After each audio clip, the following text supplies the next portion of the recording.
بيبدأ المسلسل في كوافير حريمي في منطقة شعبية اسمها كوافير لولا، وبنعرف ان صاحبته اسمها لولا ومسميها على اسمها. وقتها بتكون بتبخر المكان، وبيبان عليها انها صاحبة شخصية قوية جدا وجدعة، وبتتكلم مع البنات اللي شغالين معاها عبير وفاتن. وساعتها واحدة من الزباين بتسأل على بوسي إذا كانت هتتأخر عشان عايزاها هي اللي تعمل لها ضوافرها، وبنلاحظ إن كل الزباين بيسألوا عن بوسي ومش عايزين حد غيرها يعمل شعرهم وضوافرهم، وده بيخلي فاتن وعبير يتضايقوا. وفي نفس الوقت ده بنشوف بوسي في الشارع وهي مع مختار حبيبها، وبيتخانقوا سوا مع سليمان جارهم في المنطقة عشان مش عايز يخرج من شقة مختار إلا لما يدفع ال 80,000 جنيه اللي عليه. وبتتصدم بوسي وقتها عشان كانت فاكرة إن المبلغ 15,000 جنيه بس، وبتعيط ساعتها وبتمشي عشان مش عارفه هيجيبوا الفلوس دي كلها منين. ولما بتوصل الكوافير بتطلب منها لولا تضحك في وش الزباين وتنسى مشاكلها مع حبيبها وتركز في شغلها. ووقتها بتلاحظ فاتن هي وعبير ان بوسي زعلانه، وبيحسوا ان هي ومختار متخانقين وممكن يكونوا صابوا بعض. وبعدها بنشوف مختار وهو رايح لبليغ صاحبه اللي بيكون قاعد في محل الالبان اللي فتحوه سوا هما الاثنين، وبيتصدم مختار لما بيعرف من بليغ ان كل البضاعه باظت وعفنت، وبيكونوا مش عارفين هيتصرفوا ازاي دلوقتي. وبيستلف مختار ساعتها من بليغ فلوس عشان مش معاه ولا جنيه. وبالليل بتقعد لولا مع عبير وفاتن وبياكلوا سوا، وساعتها بتلاحظ لولا ان بوسي مش بتاكل معاهم وقاعده حزينه، وبتروح تديها اكل عشان تاكل، لكن بوسي بترفض تاكل عشان مش جعانه وملهاش نفس، وبتحكي لها انها مخنوقه ومتضايقه جدا بسبب مختار. وبعدها وبوسي في الطريق لبيتها بتشوف محل ذهب وبتقف قدامه وبتتفرج على الذهب وهي بتتخيل نفسها لابساه او جايبه شبكتها منه، وبتروح لخالها في شغله عشان تتكلم معاه، وبيبان عليه انه مقتدر ماديا ومعاه فلوس، وبتساله اذا كانت مامتها سابت لها اي ورث او فلوس عنده عشان مزنوقه ومحتاجه الفلوس. لكن خالها بيتعصب عليها وبيقول لها ان امها وابوها لما ماتوا دفنهم على حسابه عشان ما سابوش اي فلوس. فبتفكروا بوسي بالدبله بتاعت مامتها وان مراته خدتها منها لما دخلت عليها وهي ميته، وده بيخلي خالها يتعصب اكتر وبيعرفها انه ملوش دعوه بيها ولا باختها، وبيطلب منها تمشي عشان مش عايز يشوف وشها تاني. وبعدها بنشوف بوسي وهي عايشه مع جدتها وعمها ومراته وولاده، وبيكون واضح ان بوسي بتخدمهم وبيستغلوها. وبعد العشاء بتروح بوسي تقعد مع جدتها وبتسالها اذا كان باباها ساب لها هي او اختها ايه فلوس يتسندوا عليها، لكن جدتها بتقولها ان باباها ما كانش معاه اي فلوس. فبتسالها بوسي اذا كانت سايبه ليها هي واختها فلوس، فبتتضايق منها جدتها وبتفكرها انها يا دوب بتصرف على نفسها ومش معاها اي حاجه غير الحلق اللي هي لابساه ومحافظه عليه عشان كفنها ودفنتها. فبتتضايق بوسي عشانها وبتعرفها انها بتحبها وعايشه عشانها. وبعدها بتكون بوسي في اوضتها مع اختها شيماء، وساعتها شيماء بتطلب منها 150 جنيه عندها رحله في المدرسه، فبتتعصب بوسي عليها، وده بيخلي شيماء تفهم ان هي ومختار متخانقين، وبتسالها عن سبب خناقتهم. فبتحكي لها بوسي انهم لازم يدفعوا 80,000 جنيه لسليمان عشان يسيب البيت وتتجوز هي ومختار فيه وتروح تعيش معاهم، ويبعدوا عن عمهم ومشاكل مرات عمهم ويعيشوا في حالهم، وتعمل كوبايه الشاي من غير ما حد يعد عليها السكر والشاي. وتاني يوم الصبح بتتصل بوسي بواحده من الزبائن اسمها سالي عشان كانت قالت لها ان عندها شغل ليها تقدر تشتغل مع شغل الكوافير. وبتتصدم بوسي ساعتها لما بتعرف انها كانت عايزاها تشتغل فتاة ليل، وبتقفل المكالمه في وشها. ولما بتقعد بوسي مع لولا في الكوافير بتعرف منها ان مين اختها بتاخد منها فلوس اول باول، ولو كان معاها فلوس كانت ساعدتها من غير ما تطلب. وبتقترح عليها انها تروح البيوت وتعمل للستات شعرهم وكل حاجه عايزينها لو مش قادرين يجوا الكوافير، ووقتها تاخد بقشيش حلو هيساعدها شويه. فبتعرفها بوسي ان مختار بيغير عليها ومش هيوافق، ووقتها لولا بتنصحها انها تخليه زي الخاتم في صباعها، خصوصا انه بيحبها وعايز يرضيها دايما. وبتحضن بوسي لولا عشان دايما جنبها وبتسمعها. وفي نفس الوقت ده بيكون مختار قاعد مع بليغ وبيعرفوا انه كده مضطر يلجأ لمامته عساكر عشان يطلب منها تساعده. وبعدها بيروح مختار لمامته اللي اول ما بتسمع الباب بيخبط بتخبي الاكل في المطبخ لانها بخيله جدا، وبتفتح لمختار وبتفهم انه عايز منها فلوس، فبتبدا تقول له انها مزنوقه ومش معاها فلوس وبتاكل عيش حاف، وبتجبره هو اللي يديها الفلوس. وبيروح مختار بعدها لبوسي وبيديها الشوكولاتات جايبها عشان يصالحها، فبتتريق عليه وبتقول له انها مش عيله صغيره عشان يضحك عليها، فبيطمنها ساعتها انه يتصرف في الفلوس ويحل المشكله دي. لكن بوسي بتتصدم لما بتعرف ان محل الالبان بتاع مختار فشل هو كمان زي اي مشروع بيعمله. وبعدها بتكون بوسي في الكوافير ومعاها زبونه اجنبيه، وساعتها فجاه بيحصل حريقه في الكوافير وكل اللي فيه بيخرج بره، وبيوصل في الوقت ده شخص اسمه عاصم وبنعرف انه جار لولا وبيكون عايز يساعدها. وتاني يوم بتعرف بوسي من لولا انهم فتحوا اوردرات الكوافير في المنازل، وبتقول لها ان جالها خلاص اول زبونه، وبتدي لولا ساعتها لبوسي 350 جنيه. فبتفرح بوسي جدا في حين ان فاتن وعبير بيكونوا غيرانين منها. وبتفضل لولا توصي بوسي عند الزبونه تكون لا بتشوف ولا بتسمع ولا بتتكلم، ولو الزبونه فضفضت معاك كلمتين تنساهم بعدها على طول. وبعدها بتجهز بوسي عشان تروح للزبونه، ولما بتوصل بتعرف ان الزبونه اسمها منيره وسنها كبير وعايزاها اليوم كله معاها عشان جايلها عريس ومحتاجه منها تصغرها 12 سنه وترجعها شباب تاني. فبتوعدها انها تخليها احلى من جورجينا. واثناء ما بوسي بتحط مانيكير لمنيره بتدخل عليهم منى بنتها، وساعتها بوسي بتفتكرها الشغاله عشان شكلها مبهدل، لكن منيره بتعرفها انها بنتها. فبتعتذر لهم بوسي هما الاثنين. وبعدها بتلاحظ بوسي ان العلاقه ما بين منيره ومنى كلها خناقات، عشان منيره مش عايزه تدي لبنتها فلوس. بتحاول بوسي انها تهدي منيره عشان ما يطلعلهاش تجاعيد في وشها. ولما بيوصل العريس بتطلب منيره من بوسي تفضل قاعده معاه عشان تقدم الشاي والجاتوه، وده بيخلي بوسي تتضايق جدا وبتعرف انها مش خدامه، لكن منيره بتقول لها انها زي بنتها ومحتاجه مساعدتها، وبتضطر بوسي ساعتها انها توافق. ولما بتدخل بالعصير بتتصدم بوسي من سن العريس لانه شاب وصغير، وبتفضل واقفه بعيد تتنصت عليهم، وبتستغرب من كلام منيره عشان بتقول العريس ان بنتها عندها 12 سنه وان العريس بيحب الستات الكبيره في السن. وبعدها بيتصل مختار ببوسي عشان يتاكد انها في المحل، وبنعرف انها كدبت عليه وما قالتلوش انها بتخرج اوردرات في البيوت. وساعتها بتكون منى سامعاهم وبتسال بوسي اذا كان خطيبها، وبيفضلوا الاثنين يتكلموا سوا. وبتحكي منى لبوسي ان مامتها ما تعرفش عنها اي حاجه ومشغوله بالعرسان بتوعها وبس.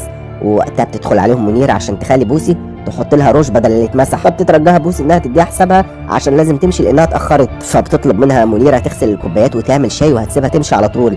وبعد فتره من الوقت اخيرا بيمشي العريس وبتدي منيره لبوسي حسابها، وبتفرح بوسي جدا عشان منيره اديتها 1400 جنيه وده زياده عن اللي اتفقوا عليه. وفي الاثناء دي بيحاول عاصم يقرب من لولا باي طريقه، وعشان بتحب القطط بيقرر يقول لها ان في قط محتاج لمساعده، وبياخدها عنده للبيت عشان يتكلموا سوا.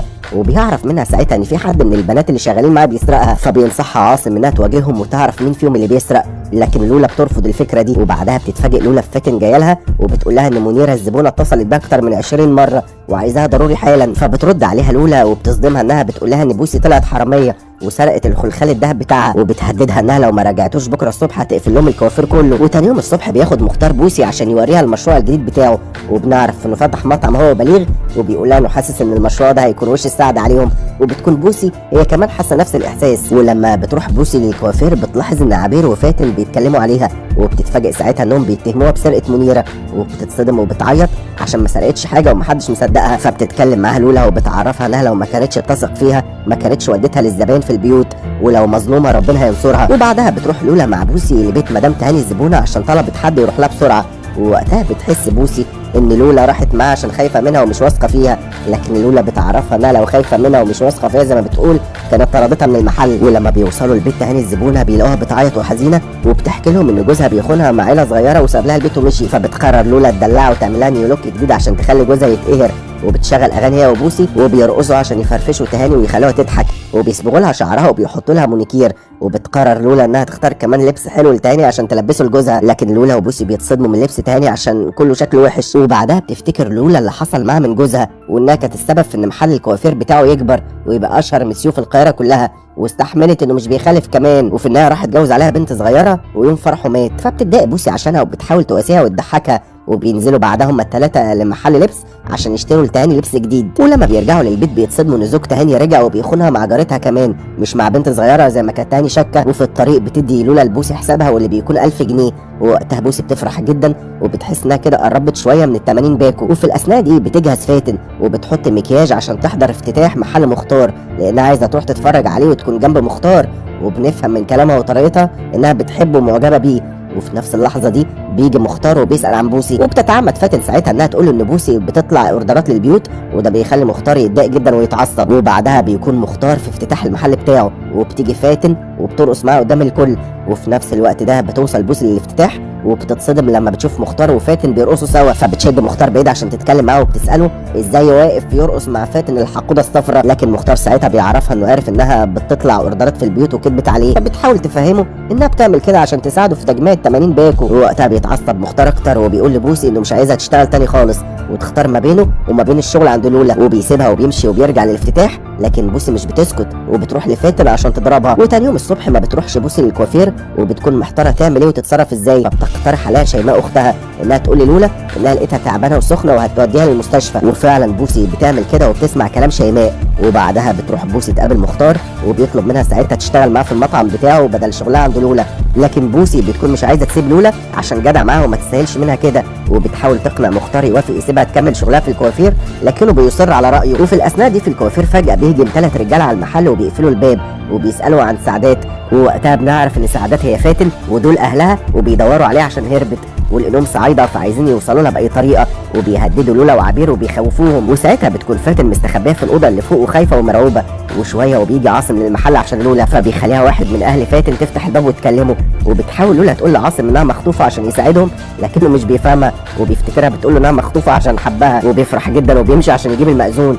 وشويه وبتطلع لولا انها تروح للحمام ضروري، فبتطلع للاوضه اللي فوق وبتشوف فاتن وهي مستخبيه وبتسالها ليه اهلها جايين وعايزين يقتلوها. فبتحكي لها ان طارق حبيبها عمل لها صور فيك بالذكاء الاصطناعي واهلها شافوها. ووقتها بيكون في موبايل في الاوضه دي وبتستخدمه لولا عشان تكلم بوسي وتستنجد بيها. وفي نفس الوقت ده بتكون بوسي في الميكروباص وبتستغرب من لولا وصوتها وانها خايفه، فبتحكي لها لولا اللي حصل وبتطلب منها تتصرف وتلحقهم حتى لو هتكلم طارق، فبتطمنها بوسي انها تتصرف. وبعدها بشويه بنشوف لولا وعبير قدروا يقنعوا اهل فاتن انهم يعملوا لهم ماسكات ويهتموا بيهم وببشرتهم. ووقتها بتوصل بوسي وبتستغرب من اللي بيحصل، فبتطلب منها لولا انها تطلع للاوضه اللي فوق عشان تجيب لها الكريمات. ولما بتطلع بوسي وبتشوف فاتن بتقول لها انها لو كانت قليله الاصل زيها كانت راحت قالت لاهلها دلوقتي هي مستخبيه فين، لكنها عارفه الاصول وبتفهم فيها. وفي نفس اللحظه دي بتعرف لولا من اهل فاتن انهم عايزينها عشان شافوها طلعت على التيك توك من غير طرحه، فبتتصدم لانها كانت فاكره الموضوع اكبر من كده، وبتندى على فاتن ساعتها عشان تنزل وما تخافش من اهلها لانهم طلعوا هبل. ولما اهل فاتن بيشوفوها من غير الطرحه بيتعصبوا بيكونوا عايزين يقتلوها، فبتقول لهم فاتن ان بقالها 4 سنين عايشه لوحدها ومحدش فكر يرفع عليها سماعه التليفون ويطمن عليها، فازاي جايين دلوقتي يحاسبوها على اي حاجه. وبتحكي لهم ان لمبه الحمام بايظه بقالها 6 شهور ومش عارفه تغيرها عشان خايفه تدخل عليها حد غريب، وزعلانين منها دلوقتي عشان مش لابسين الطرحه. وبيحاول الكل يهدي اهلها عشان محدش منهم يعمل فيها حاجه، فبيوافقوا انهم يسامحوها بشرط تلبس الطرحه وما تعملش اي فيديوهات على تيك توك تاني. وفي نفس اللحظه دي بيسمع الكل صوت زفه بره وبيلاقوه عاصم وجايب المأذون وعامل زفه، ووقتها كل البنات اللي في الكوافير بيهيصوا عشان لولا. وبالليل بتكون بوسي مع مختار وبتتكلم معاه وبتحاول تقنعه يخليها ترجع تشتغل تاني مع لولا، فبيوافق مختار بس بشرط ان هو اللي يوصلها، وده بيخلي بوسي تفرح عشان هيكون معاها طول الوقت. وبنشوف بعدها مختار وبليغ ومشروعهم ناجح وبيكسبوا منه فلوس كويسه. وتاني يوم في الكوافير بتقول لولا لبوسي ان الست منيره كلمتها ولقت الخلخال بتاعها وبعتت لها مبلغ كده كتعويض عشان ظلمتها، فبتفرح بوسي عشان براءتها ظهرت قدام الكل، وبتتخانق مع فاتن عشان بتضايقها كل شويه بكلامها. وبعدها بتروح بوسي وعبير لعنوان الزبونه وبيكون معاهم مختار عشان يوصلهم، وبيفضل مختار يقول لبوسي على تعليمات عشان تمشي عليها وبيحذرها ما تردش عليه لما يتصل بيها. ولما بيوصل بوسي وعبير للعنوان بيتفاجئوا ان المكان حلو جدا وشيك، وبيطلبوا من الخادمه انها تديهم قيمتهم قدام الزبونه عشان يدوهم بقشيش حلو، وبيوعدوها انهم مش هينسوها هي كمان، فبتوافق الخدامه وبتفرح. وبعدها بتعرف بوسي ان الزبونه عروسه ومع اصحابها وعايزين يحطوا مكياج ويعملوا شعرهم. ولما بيسمعوهم هما بيتكلموا عن الشبكه بتاعت صاحبتهم وازاي مش ساكنه في فيلا وقاعده في شقه بيستغربوا جدا انهم مش عاجباهم حياتهم وفي غيرهم مش لاقي شقه يتجوز فيها. وبعد شويه بتجهز العروسه وبيكون صحابها جاهزين هما كمان بعد ما بوسي وعبير خلصوا. ووقتها العروسه بتتكلم مع بوسي وبتعرفها ان اصحابها كلهم شكلهم حلو قوي ومبهوره بشغلها ونظافته، وبتخليها هي وعبير يهيصوا معاهم ويفرحوا. ولما بتعرف بوسي ان العروسه دفعت 7000 جنيه في مكياجها بس بتتصدم عشان بتاخد اقل من كده بكتير. وبعدها لما عبير بتشوف البوفيه بتفتحه وبتاكل منه وبتاخد منه كمان في كيس اسود، لكن الخدامه ساعتها بتشوفها وبتمشيها بعيد عن البوفيه. وفي الحمام بتسمع بوسي اصحاب العروسه وهما بيتكلموا عن العريس وانه شخص وحش جدا وبيشرب مخدرات وبيخرج مع بنات من وراها، وان كمان مراته الاولانيه اتطلقت منه عشان كان بيضربها. وبعدها بتفضل بوسي شايله الهم ازاي تحذر العروسه من عريسها، لكن عبير بتطلب منها تفضل ساكته وما تتدخلش. وفجاه العروسه بتدخل عليهم وبتطلب من بوسي تظبط لها مكياجها عشان باظ، وبتقول لبوسي ساعتها انها بنت جميله وجدعه، وبتحاول بوسي تلمح للعروسه حاجات عن عريسها، لكن عبير بتفضل تتكلم كتير في اي حاجه عشان بوسي ما تتكلمش. ووقتها العروسه من حبها لبوسي بتديها بقشيش بالدولار، وساعتها بتفرح بوسي جدا عشان اول مره تشوف دولارات. ولما عبير وبوسي بيمشوا فجاه عبير بتعيط وهي بتحكي لبوسي عن جوزها عشان بيشرب مخدرات وبيضربها وما بتقدرش تتكلم ولا تشتكي، فبتحاول بوسي تواسيها. وبالليل بيحاول مختار يتكلم مع سليمان ويوصل معاه الحل، لكن سليمان بيرفض اي حلول وبيكون عايز ال 80 باكو كاملين ما ينقصوش جنيه. وفجأة مختار بيلاقي سليمان دخله الشقة وجاب صحابه عشان يضربوه. وبنشوف بوسي مع مختار في المستشفى وبيكون متجبس، وساعتها بتيجي عساكر ام مختار وتتخانق مع بوسي وده عشان ما بتحبهاش، حتى لما بتيجي بوسي تبوسها وتسلم عليها وهي ماشيه بتبعد عنها. وبعدها بنشوف مرات عم بوسي وهي بتفتش في حاجتها، وساعتها بتدخل عليها بوسي وبتشوفها، فبتقول لها مرات عمها انها كانت بتنظف الاوضه وبتطلب منها تنظف الشقه عشان محتاجه تنظيف، لكن بوسي بترفض عشان تعبانه، فبتزعلها مرات عمها وبتطلب منها تعيش دور البرنسيسه عشان مش هتخدمها. وتاني يوم وفاتن في طريقها للكوافير بتشوف لوكيشن تصوير، فبتتعرف على المصور حماده عشان يدخلها تتصور مع وفاء عامر عشان بتحبها، لكن بيجي المخرج وبيزعلها عشان تبعد عن اللوكيشن. وساعتها حماده بياخد رقم فاتن وبيبان عليه انه معجب بيها وبيوعدها انه هيخليها تتصور مع النجمه. وبعدها بيروح المخرج للكوافير وبيطلب من لولا واحده من البنات تعمل مكياج وتهتم بالنجمه عشان البنت اللي كانت معاه مشيت. فبتقرر لولا تودي بوسي، وده بيخلي فاتن تتضايق جدا عشان كانت عايزه تروح مكانها. وبعدها لما بتشوف بوسي وفاء عامر بتتجنن من الفرحه، وبتكون مش مصدقه ان هي اللي هتهتم بيها وبشكلها، وبتقول لها انها بتحبها جدا ومن اشد معجبينها. ووقتها بتعجب وفاء عامر بشغل بوسي وانها بنت غلبانه، وبتسمع منها حكايتها وانها عايزه تجمع 80 باكو، وبتستغرب جدا ان بوسي هي اللي بتساعد مختار وهي البنت، وان المفروض هو اللي يشقى ويتعب ويجمع الفلوس بنفسه. فبتعرفها بوسي انها عايزه تتجوز وتخلص، وساعتها بتعرض عليها وفاء عامر تكمل معاها اليوم وهتديها يوميتها مرتين. فبتفرح بوسي وبتوافق. ووقت تصوير الاعلان بتدخل بوسي عشان تتفرج على التصوير وبتظهر في الكاميرات، فبيتعصب المخرج عليها وبيطردها، لكن وفاء عامر بتتدخل وبتطلب منه يسيب بوسي تتفرج على التصوير من بعيد، فبيوافق وبيسمح لها تفضل موجوده. وبتساعد ساعتها وفاء عامر تظبط مكياجها، وبتكون فرحانه جدا وهي بتتفرج على التصوير. وبعد التصوير بتطلب بوسي من المخرج حسابها عشان تمشي، لكنه بيرفض يديها الحساب وبيبان عليه انه عايز ينصب عليها. فبتتخانق بوسي معاه وبتسمعها ساعتها وفاء عامر، فبتتخانق مع المخرج وبتجبره يديها 5000 جنيه وده زياده عن حسابها كمان. وبتقول له بوسي تجيلها الكرفان عشان عايزاها. ولما بتروح بوسي لوفاء عامر الكرفان بتعرفها انها تطلع لايف على تيك توك عشان تقول لمتابعينها انها كوافيره شاطره وتساعدها يجيلها زباين. وبتكون بوسي وقتها فرحانه، وبتخليها وفاء عامر تحكي عن مشكلتها وانها محتاجه 80 باكو عشان الشقه بتاعت مختار ترجع له. ووقتها المتابعين بيبعتوا هدايا وفلوس لبوسي عشان يساعدوها. وفي الاثناء دي بتروح فاتن لمختار عشان توقع بينه وبين بوسي، وبتعرفوا انها بقت بتشتغل مع الفنانين وهتتشهر. وفي نفس الوقت ده بتشوف عبير اللايف على التيك توك وبتحس بالحقد من ناحيه بوسي، وبتقوم تفتح الدرج بتاع لولا وبتسرقها.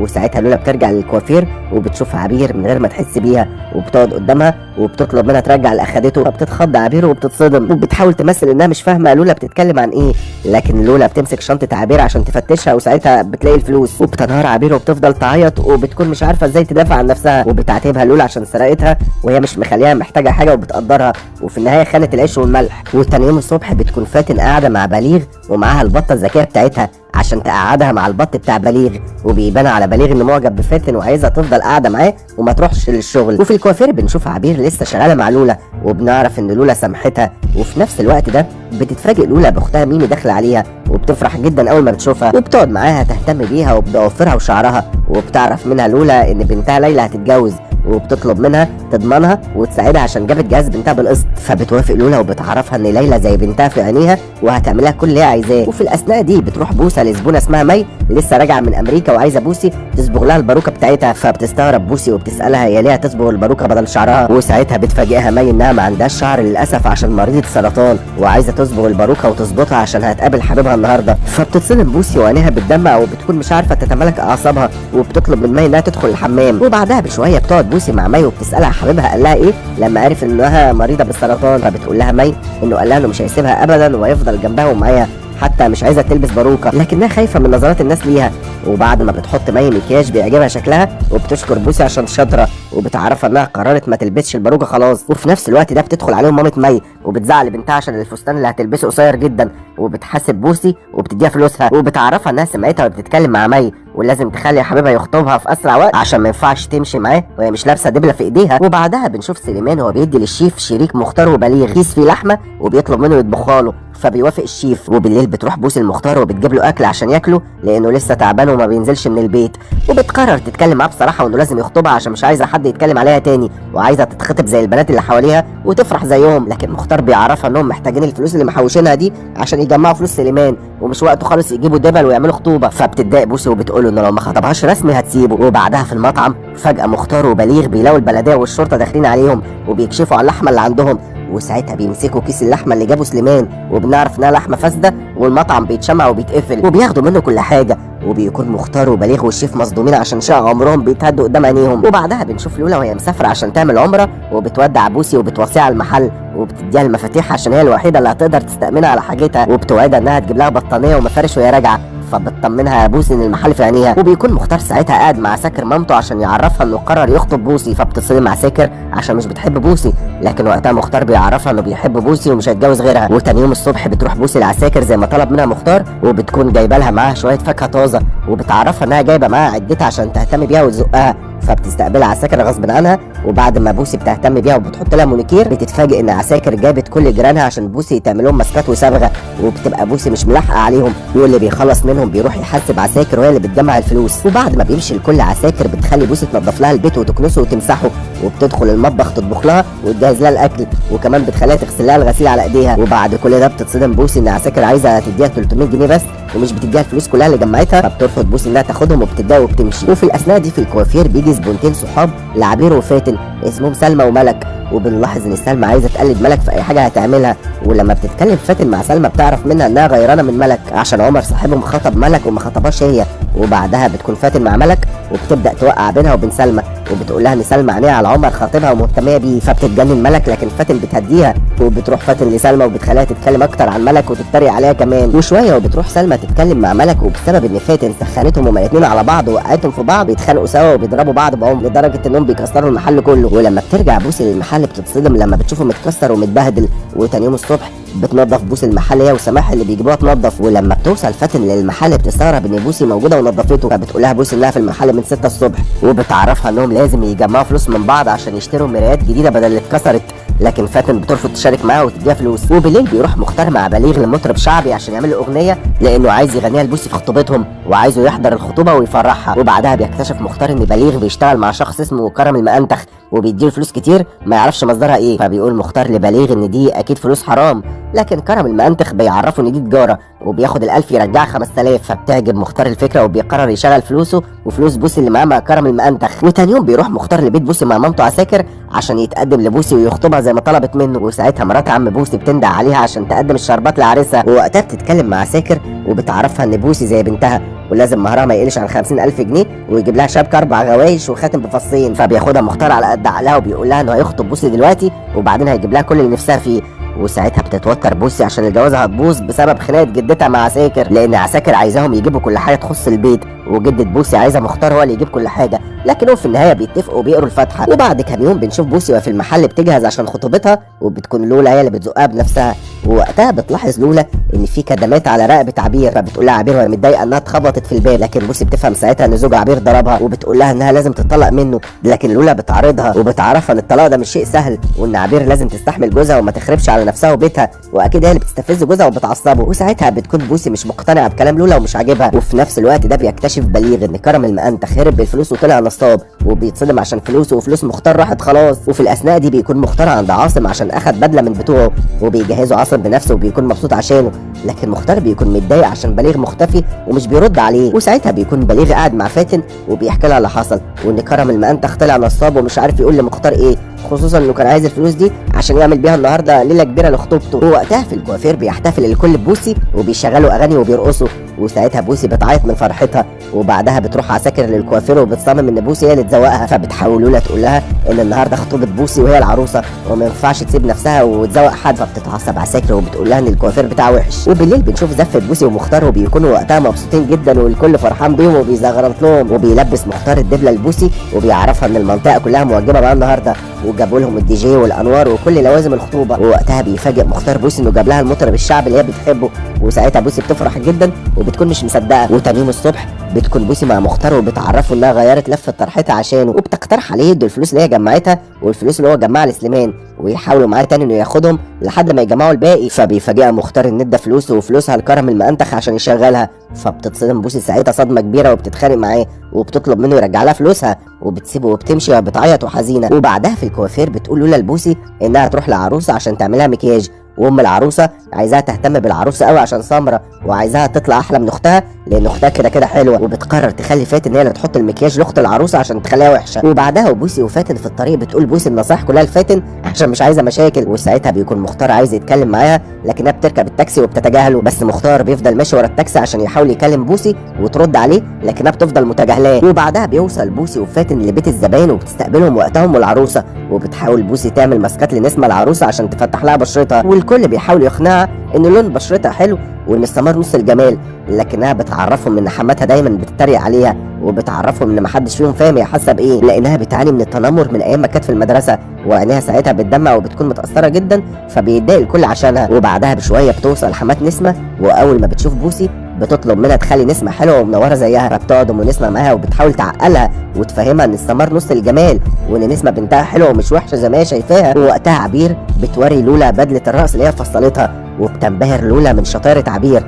وبتعرفها انها لو عملت صفحه على النت هتتشهر وهتشتغل حلو جدا. وبيكون بليغ ساعتها قاعد مع مختار وبيحاول يفهم مختار ان كرم المأنتخ مشغول شويه وعشان كده مختفي، لكن وقتها مختار بيحس ان في حوار وبليغ مخبيه عنه، وبيعرفه انه عايز يرجع فلوسه خلاص. اما بوسي فبتكون خلصت المكياج لنسمه، وللاسف ساعتها نسمه بتعيط وبتتضايق عشان لون وشها مش زي لون جسمها، فبتقول لها بوسي ان هي اللي طلبت منها تفتح وشها باي طريقه، وهي اصلا حلوه ولون بشرتها الحقيقي حلو. فبتتكلم اخت نسمه معاها وبتعرفها ان خطيبها حاتم بيحبها ومش فارق معاه كلام مامته، وبيقرر الكل انهم يخلوا نسمه تغسل وشها وتحط المكياج اللي يليق عليها. وبعدها بتتصل بوسي بحاتم وبتعرفه اللي مامته عملته مع نسمه، فبيتضايق حاتم وبيطلب منها تخلي نسمه زي ما هي لانه بيحب سمرها وشكلها، فبتفرح نسمه جدا من كلامه. وبعدها بنشوف بوسي وهي بتخرج نسمه من البيت بفستان الفرح من غير ما حد يشوفها، وبنعرف ان حاتم جاي ياخدها عشان يكتب كتابه عليها من غير وجود مامته، لانها هتنكد عليهم وهترفض شكلها وهتحرجها.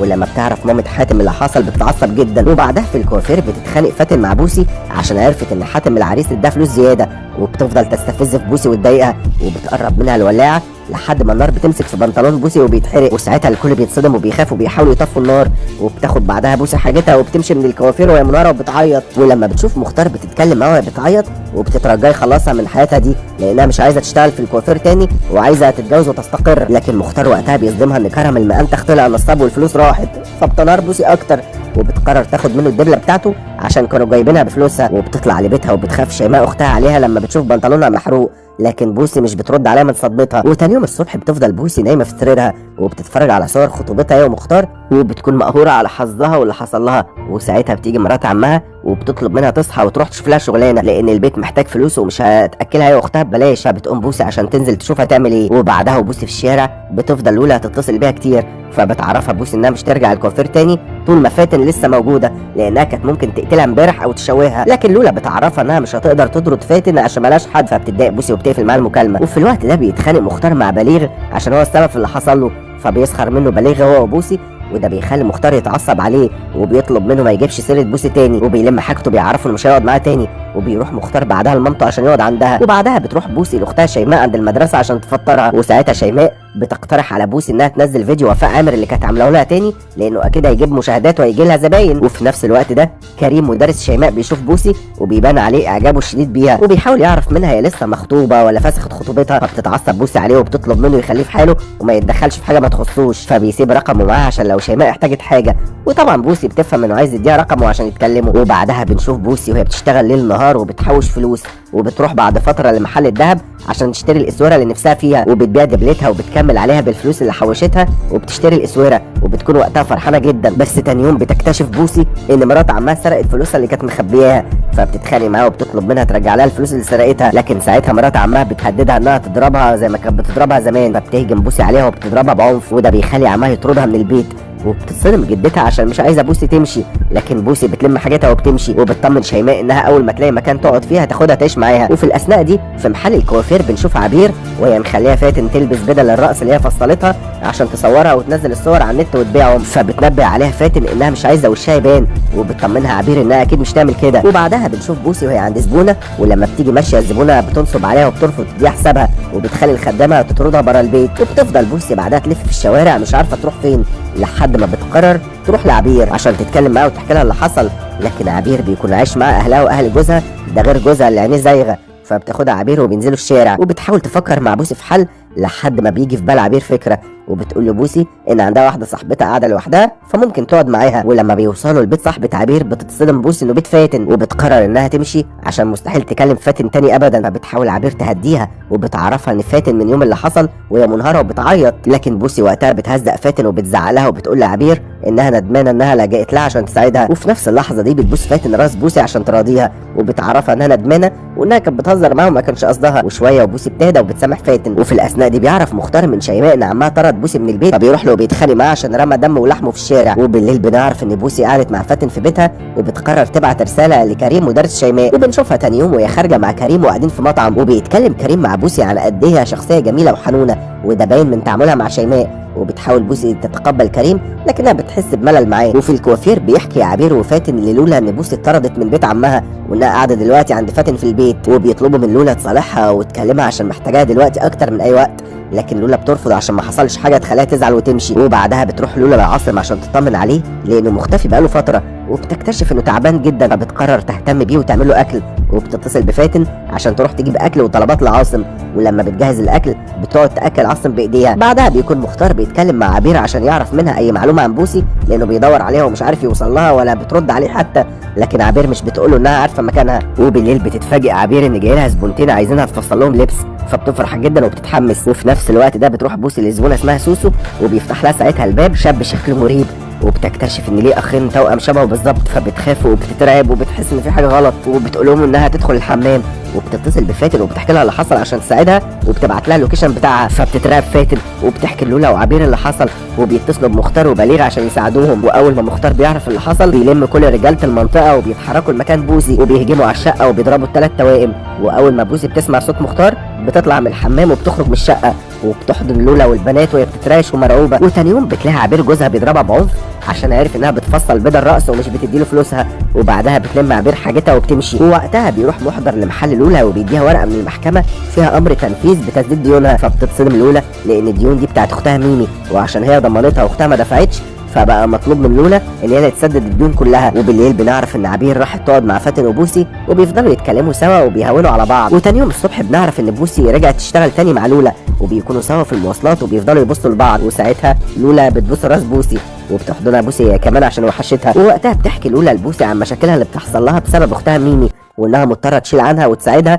لان مامتها قبل ما تموت وصيتها عليها. ومن ساعتها وميمي بقت بتطلب منها كل حاجه وبتخليها تعملها كل حاجه حتى لو عارفه انها مش معاها ومزنوقه، حتى مشاكلها كلها بتخليها هي اللي تحلها. فبترد عليها بوسي وبتقول لها ان مدام اختها متجوزه تبقى مسؤوله من جوزها مش منها، لكن لولا بتفهمها ان اختها بتستغلها عشان هي مش متجوزه ولا عندها عيال وعندها محل كوافير ملكها وشغال كويس. وفي نفس الوقت ده بيكون مختار عند عاصم عشان يطمن عليه وبيتكلم معاه عن فكره المشروع اللي فكر فيها، وبيكون عايز يفتح مخبز بما ان عاصم شاطر في الخبيز وبيعمل مخبوزات حلوه جدا. لكن عاصم بيعرفه انه مش هيقدر يشتغل وبيقترح عليه انه يسلفه المبلغ اللي هو محتاجه ويسدده براحته، لكن ساعتها مختار بيرفض يستلف منه اي فلوس وبيمشي. وبعدها بنشوف بليغ وفاتن وصلوا لام كرم المأنتخ وبيحاولوا يعرفوا منها ابنها فين، لكنها بتنكر ان عندها ابن اسمه كرم وبتحاول تلف وتدور وتكذب. ولما بتحس ان بليغ وفاتن مش مصدقينها بتصوت وبتلم رجاله المنطقه عليهم وبيمسك واحد منهم بليغ وبيضربه بعنف. وبعدها بيروح بليغ وفاتن لواحد شاطر في الفوتوشوب وبيطلبوا منه يركب صوره كرم المأنتخ مع ست وعيال صغيرين. وفي الاثناء دي بتوصل لولا وبوسي البيت ميمي وبيتفاجئوا بعريس ليلى بنت ميمي بيتخانق وصوته عالي عشان عايز ليلى تشتري باقي حاجات الشقه. ولما بتقعد لولا مع ميمي بتسالها ليه ما دفعتش الفلوس اللي عليها، فبتحاول ميمي تعيط وتستعطفها، لكن لولا بتعرفها ان الحكومه هتحجز على المحل بتاعها لان هي اللي ضمنها وهي ما دفعتش حاجه وانها كده بتخرب بيتها وبتضيعها. ووقتها بتكون بوسي قاعده مع ليلى وبتحاول تنصحها ان عريسها عصبي وهيتعبها، لكن ليلى بتقول لها انها بتحبه ومهما يعمل فهي شايفه ان الحب اهم حاجه في الحياه. وبتنبهر ميمي لما بتشوف بنتها متزوقه وشكلها حلو وبتشكر بوسي عشان شاطره في شغلها. وفي نفس الوقت ده بتكون لولا حزينه جدا ومش عارفه تتصرف ازاي مع ميمي وبتنهار لانها مش حاسه بيها وبتستغلها بقالها سنين وعمرها ما اتصلت بيها حتى عشان تطمن عليها، ودايما بتكلمها عشان مصلحتها وبس. وبيحاول ساعتها بوسي وليلى انهم يهدوا لولا، لكن لولا بتقرر تسيبهم وتمشي. وفي نفس الوقت ده بتروح الشرطه لمحل لولا وبتعرف عبير منهم ان معاهم امر من المحكمه بقفل المحل، فبتتصدم عبير ساعتها وبتتصل بلولا عشان تبلغها اللي حصل. وفي اللحظه دي بتقع لولا على الارض وبيغمى عليها. وبعدها بنشوف لولا وهي في العنايه المركزه وبوسي وفاتن وعبير واقفين حواليها وبيترجوها تفوق وتقوم عشان يطمنوا عليها. وبعدها بتكون فاتن مع بليغ في منطقه كرم المأنتخ وبيوروا الناس صورته اللي ركبوها، وبيشوفوا وقتها بنت اسمها فاطمه وبيسالوا عنه وبيقولوا لها ان مرات كرم المأنتخ وعياله مقهورين عليه عشان يختفى. فبتتوتر فاطمه جدا وساعتها وبتعرفهم انها لو عرفت حاجه هتقول لهم، وبعدها بنعرف ان فاتن وبليغ مشوا ورا فاطمه وبيراقبوها، وبيكتشفوا انها راحت لنسرين حبيبه كرم المأنتخ، وبتعرفها ان كرم متجوز ومراته بتدور عليه، فبتتجنن نسرين وبتروح للبيت اللي كرم مستخبى فيه، وطبعا بيروح وراها بليغ وفاتن. وساعتها نسرين اول ما بتشوف كرم بتتخانق معاه عشان متجوز من وراها، وفي نفس اللحظه دي بيهجم عليهم بليغ وبيكسر ازازه وبيحطها على رقبه نسرين، وبيهدد كرم انه لو ما جابلوش فلوس وفلوس مختار دلوقتي هيقتل نسرين. وفجاه نسرين بتقدر تفلت من بليغ وبتهدده هي بالقتل. وفجاه بيسمعوا كلهم حد بيقول ان الحكومه طالعه تقبض على كرم المأنتخ، فبيجري كرم ونسرين وبيهربوا. ووقتها بتدخل فاتن وبتتخض ان بليغ متعور، وبتعرفه ان هي اللي قالت ان الحكومه طالعه لكرم عشان يجري ويهرب ويسيب البيت. وبيدوروا سوا بعدها على الفلوس لحد ما بيلاقوها تحت السرير. وبعدها بتكون بوسي عند لولا في العنايه المركزه وبتحاول تتكلم معاها ومستنياها تفوق وتصحى. واول ما لولا بتحرك صباعها بتفرح بوسي جدا عشان حست ان لولا سامعاها. وتاني يوم بيكون عاصم في المستشفى عند لولا، وبنعرف انه دفع لها كل مصاريف المستشفى وعلاجها، لكنه طلب من الحسابات ما يقولوش اسمه. وبعدها هو ماشي من المستشفى بيقابل بوسي بالصدفه، وبتفهم ساعتها ان هو اللي دفع المصاريف كلها، وبتعرفه انه لازم دلوقتي يكون قاعد جنب لولا عشان تحس بوجوده لان ده هيفرق معاه جدا. وبالليل بيروح بليغ لمختار عشان يديه الفلوس اللي رجعها من كرم المأنتخ، وبيتصالحوا ساعتها وبيقرر مختار يرجع يعيش مع بليغ تاني. وفي الاثناء دي بتكون عبير عند لولا وبتتكلم معاها وهي منهاره وبتعيط، وبتعرفها انها اجرت محل هي وفاتن عشان تبيع فيه الحاجات اللي بتفصلها، وكان نفسها تكون معاها دلوقتي لان هي السبب في كل اللي بتعمله عشان سامحتها كتير وما تخلتش عنها ولا مره. وبعدها بيروح مختار لبيت فاتن عشان عارف ان بوسي عندها، وبيتكلم معاها وبيعرفها ان فلوسها رجعت وبيديها لها، فبتفرح بوسي جدا وقتها. وساعتها بوسي بتقول له ان اللي ضايقها منه اكتر من ان الفلوس ضاعت هو انه راح يتصرف فيهم من غير ما يقول لها. وبعدها بوسي وشيماء بيروحوا يشوفوا شقه ليهم عشان يأجروها ويقعدوا فيها سوا. وبالليل بيكون عاصم عند لولا وبيتكلم معاها وبيعترف لها ساعتها بحبه ليها، وانه حزين جدا عشان تعبانه وعايز يشوفها واقفه على رجليها، وندمان انه ما اعترفلهاش بحبه من زمان.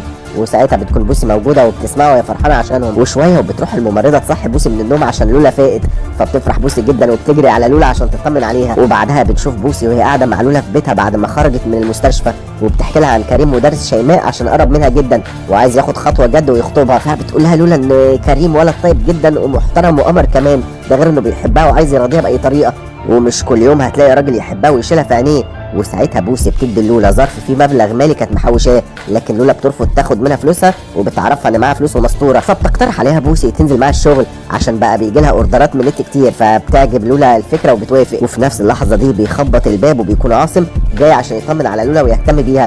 وقتها عاصم بيقول للولا انه عايز يتجوزها وبيطلب ايديها الجواز، فبتفرح بوسي جدا وبتزغرط من فرحتها. وبعدها بنعرف ان مختار وبليغ عملوا سوا بفلوسهم مكتب صغير للتسويق، وبيبداوا خطوه جديده في مشروع جديد يمكن ينجحوا فيه. وبنشوف بوسي وهي رايحه لمحل الذهب عشان تبيع اسورتها الذهب، وبتروح تسدد الديون عشان ترجع محل الكوافير للولا وتفتحه من تاني. وبتروح بعدها لولا عشان تعرفها انها رجعت المحل، فبتتصدم لولا وبتعيط من الفرحه وبترفض انها تظلم بوسي وتفتح المحل على حساب تحويشه عمرها. لكن بوسي بتعرفها ان هي كانت السبب في التحويشه وان هي اللي علمتها كل حاجه ووصلتها للزبائن المهمين. فبتحضنها لولا وبتشكرها عشان دي اول مره حد يديها حاجه لان الكل دايما كان بياخد منها وبس. وتاني يوم الصبح بتدي لولا لبوسي ورقه عشان تقراها، فبتتصدم بوسي لما بتعرف ان لولا كتبت لها المحل باسمها، وبتعيط وقتها عشان متاثره ومش مصدقه اللي لولا عملته. فبتعرفها لولا انها مش ضامنه عمرها وهي الوحيده اللي تستحق تاخد المحل بعد اللي عملته معاها.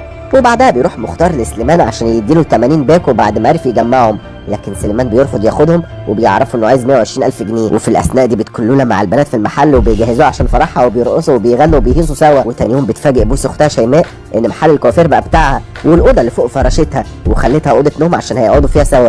وساعتها بتكون شيماء فرحانه جدا. وبالليل بيكون فرح لولا وعاصم وبيغني عاصم ساعتها لولا والكل بيرقص وبيكون فرحان عشانهم. وتاني يوم الصبح بتقعد لولا مع البنات في الجنينه وبتكون عامله لهم الاكل اللي بيحبوه وبيقعدوا ياكلوا سوا وبيتكلموا مع بعض عن حياتهم واحلامهم. وبيخلص المسلسل والفيديو